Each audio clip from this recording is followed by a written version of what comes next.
You are now tuned into the sounds of Big Nate Sports Talk. It's on all the time, anytime.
Tuned in to Big Nate Sports Talk, the show that is on all the time, anytime. And now, ladies and gentlemen, your host, Nathan Snell.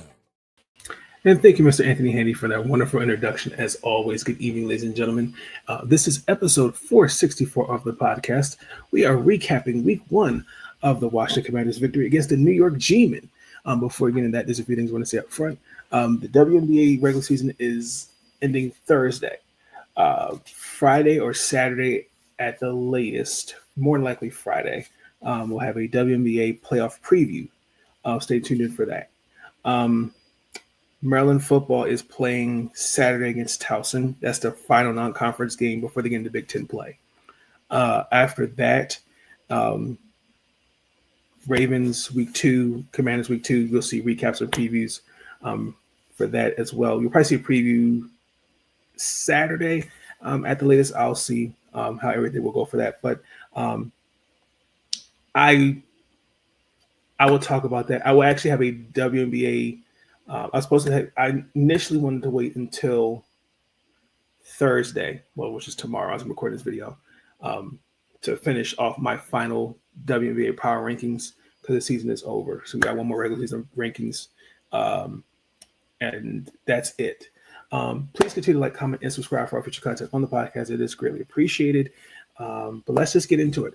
The Washington Commanders are officially 1-0 on the year. The New York G-Men it's a new era for them. Russell Wilson is the starting quarterback. I have some other thoughts regarding Russell Wilson that not as negative towards him, but more towards Channing Crowder. But that's another subject for another video because I don't know why we got grown men worrying about Russell Wilson, but that's neither here nor there. Let's get into the video. The Washington Commanders defeated the New York G-Men 21-6.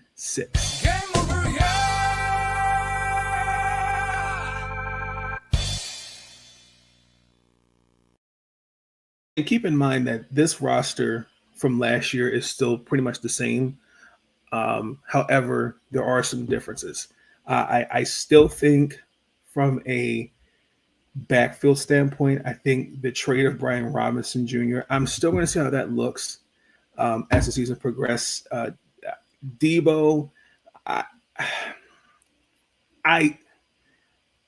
going to need like a couple more games for him to grow on me as to see how he fits for me personally. But he did well, 96 yards, a touchdown, 8 touches. JMC, he had almost 8 yards of carry. That was third amongst running backs with at least 10 carries. The offensive line did give up 3 sacks on JD5. Tunsil did really well. I think he was the highest passing block guard. He had the highest grade. If I remember correctly saying that on Pro Football Focus. Remember that correctly. The defensive line for Washington, I think, did really well against the run game. Tyrone Tracy Jr. is obviously the number one guy. And for me, we did really well. We kept them in check. 74 yards rushing. That's their lowest. I think it's the 10th lowest of week one. Only what less than ninth lowest of per carry. Um, I mean, one thing I noticed was, for example, there was on the end zone, there were 2 goal line stands. I think there was one point in the game where Russell ended leading to the Jets with the 44 yards. After that, those were scrambles. They weren't designed runs, which I didn't really get, but I understand. You got to make some place for your offense. I mean, the Packers, I think, had 78, was it like less than 80 yards against the one over Detroit? But I think that was last year, if I remember correctly. But I mean, again, when you're tied for the third from last year, the third most yards allowed, you do have to ring your hat on that there is some improvements against the run. So I am really proud of that and how we looked as a cohesive unit. So I'm really proud of that. Outside of that, they did all the right things. Negatives. I'm getting my notes. We really got to be better. And again, I understand it's week one, but on both sides of the ball, I know there's 3 sides to be successful, but on offense and the defensive side of the ball, 21-6, that may look good on paper, but the stats really don't reflect that because we looked a little undisciplined. And again, a lot of that from the preseason kind of carried over. For example, the roughing the passer, because Quan Martin had an interception, the amount of holding calls, false starts, especially, that changes how, again, like, for example, let's say it's 3rd and 1, then all of a sudden it turns into a third and 11, just a random example. But again, like, I'm just saying down the stretch where you're, again, because we have the Washington has the 8th strength of schedule. Guys, I'm looking at JD5, Austin Eckler, Debo, Terry, JMC. Like, that can't be the answer the next 6 all season. There has to be a consistent. We have to be disciplined in terms of our offense and defense. I really do have a question about at the end of the first half. We were in their territory. If I remember correctly, it wasn't intentional grounding. I don't understand why you just didn't spike the ball, but that's in here. Okay, but it was 3 seconds left. We, to me, spiked the ball, but we were up 11 points, and they got the ball back. Again, those mistakes are fixable, and coming against Green Bay, again, I think they'll be okay. Our offense, got to give our offense. Again, I'm sticking with the offense because they made the plays when they needed to. I think our offense will be key against Green Bay because especially when you got to go up against Jordan Love, who had I think they had last year? They were top 10 in passing touchdowns. Josh Jacobs, who is an elite running back. And this is an offense that still does not have Christian Watson. So, and then they added Mr. Michael Parsons on defense. So that should be very, very interesting.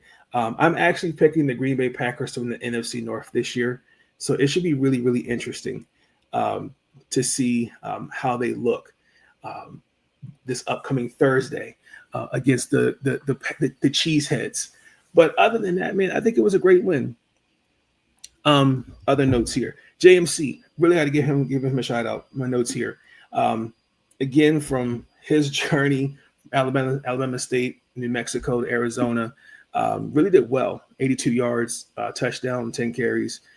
I do expect him as the season progresses to kind of take that number 2 running backs behind Austin Eckler.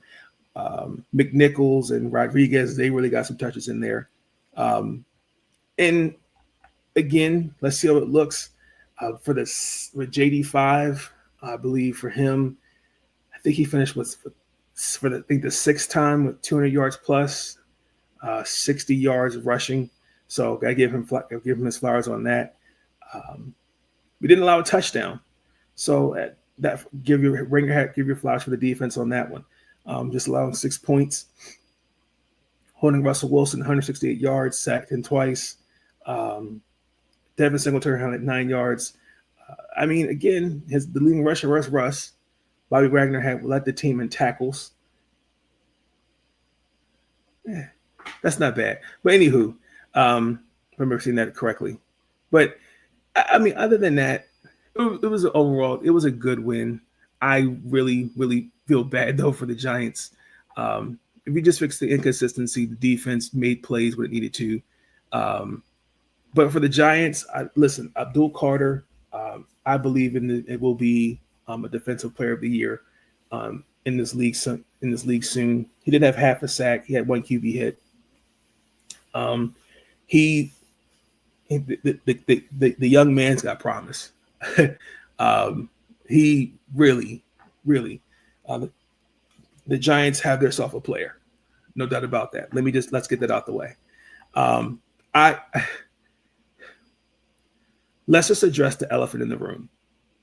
The red zone offense for the Giants. They ran 13 plays in the red zone, didn't score. To only come allowed with 6 points. That's poor play calling, poor execution, all that. And then there were 4-16 on third downs. Clip. I can't defend that. What do you want me to say to that? And then they had no answers for their run and the run defense, allowing 220 yards. That's disappointing. Can't have that. I mean, no. And then on top of that, Russell Wilson.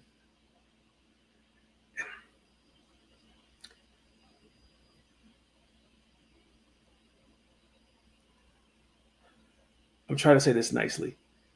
Russell Wilson, I still think, can be effective.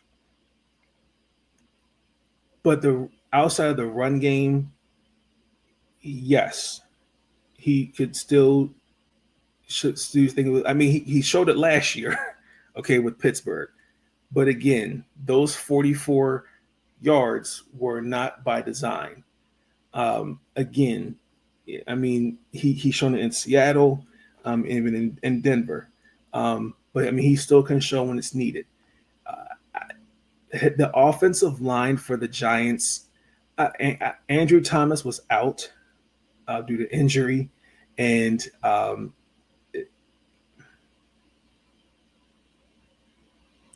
they're just bad. That is the nicest way I could say it. I mean, and the fact that that Brian Dabble went to management and said, "I want Jackson Dart to start with this offensive line." Why would you lead that poor lamb to slaughter? I mean, go back and look at the tape. How many snaps did you see Russell Wilson dropping back to pass, and he's not under pressure? I mean, you put any quarterback, Lamar, Josh Allen, Patrick. No, that offensive line is terrible. And again, like Russell Wilson, and I get it, leadership, all those different things like that. But there's so many fundamental issues that's bigger than him. But I mean, like Russell Wilson had deciding him was it going to fix this. And I understand it's one game of the season, but my God, like one game into the season, and and the head coach has said, put Jackson Dart in the starting lineup. Why? And then again, like Malik Neighbors, I, I don't know what that is. I get it. You're frustrated. You know your offense could have done more. And again, like I you just got to do a better job on the offensive side of the ball. And they do have the harder schedule, no doubt about that. But no, I do think that they will be better. But I don't know. But I mean, outside of that, if a team, I'm gonna just leave it at like this. If a team struggles to run, I mean, if they fail to do if they fail in two of the three phases of football,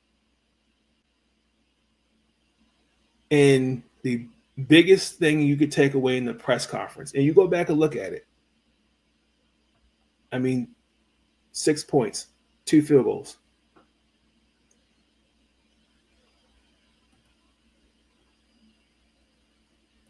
I mean, damn! Damn!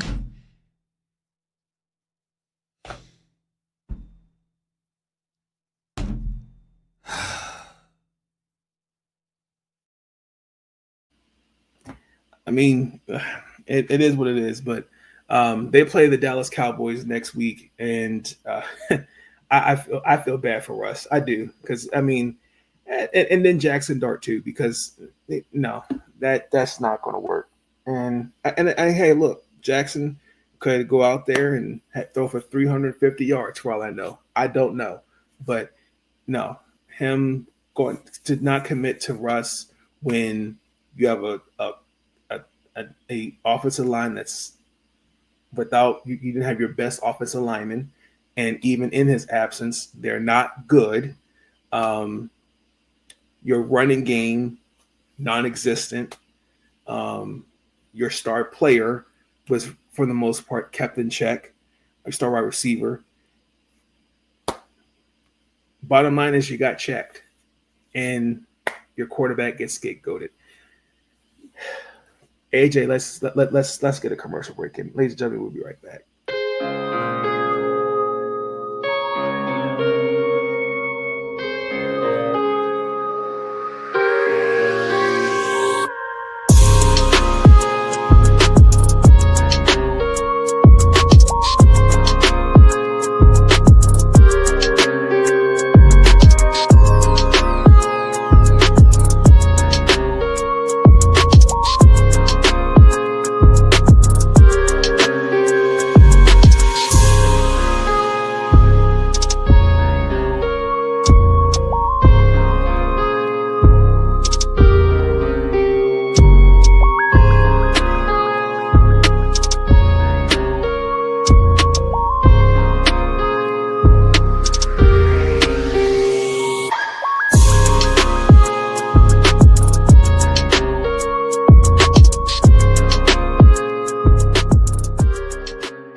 All right.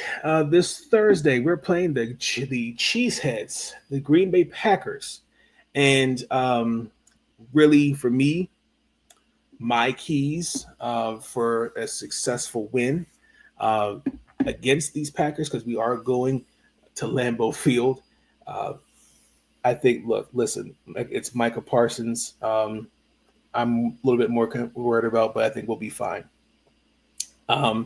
This is a guy last year. He had 10 and a half sacks last year. And I do think defensively they are better. I am curious to see how we will match up defensively against them. I will say establish the run early. I would like to see JMC get some early opportunities. I kind of want to see how because Kingsbury did actually a good job with mixing Eckler, JMC, even Rodriguez and McNichols, all four running backs at different parts of the game. I actually kind of want to see that kind of go more a little bit. That's just for me. I kind of want to see that. But to me, I think just for the offensive line, double teaming Micah Parsons, because I know Our was it Conley Jr.? I know he's gonna have his work cut off for him, but I think he'll be fine. Um, Even if you just got to put a chip block there or somebody, but he should be fine. But I'm not worried about Micah Parsons. I'm really worried about their onto their corners. That's just me. We need to be more disciplined with the ball, but that's not just turnovers. That's penalties. Again, let's avoid the false starts, roughing the passers, especially like at critical moments, like late in the game, like against the G-men. We didn't commit turnovers against the G-men Sunday, and we didn't force any. But we need to generate turnovers. I think that is the key to our success defensively. I think that was another reason too why I think in terms of against the run, that's another thing too. I mean, when I say that, generating turnovers really gives your defense confidence. And again, like last year, there was a stretch last year, I think from weeks 4 through 10, where there was one, and then we went 5-2, if I remember correctly. And I'm curious to see how we're going to do that against that offense, but we should be okay. Outside of that, I mean, defensively, let's just see how we look against containing Josh Jacobs. Again, like I said, they have a good offense. Josh Jacobs, but last year had another 1,000-yard season, and again, the Packers once again have proven I think they're one of the best teams in the NFC. And again, I'm really curious to see how we will match up offensively and defensively. Jordan Love, I think, is coming along just fine. And I want to see us get to him a little bit. I want to see there's some blitz packages. I want to see some check down, kind of force him to check downs a little bit. Kind of like how the Ravens did with Josh Allen up into the fourth quarter, which we'll talk about in the next episode of the podcast. But again, like, getting to the quarterback, because we did, again, this defensive line did a really good job with the run. So I'm curious to see how we're going to get to the quarterback. But yeah, if we do all those things, man, I think the Washington Commanders, I think we'll be just fine. I'm going to say the Washington Commanders will escape out of Lambeau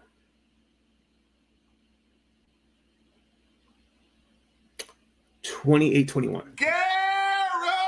Guaranteed.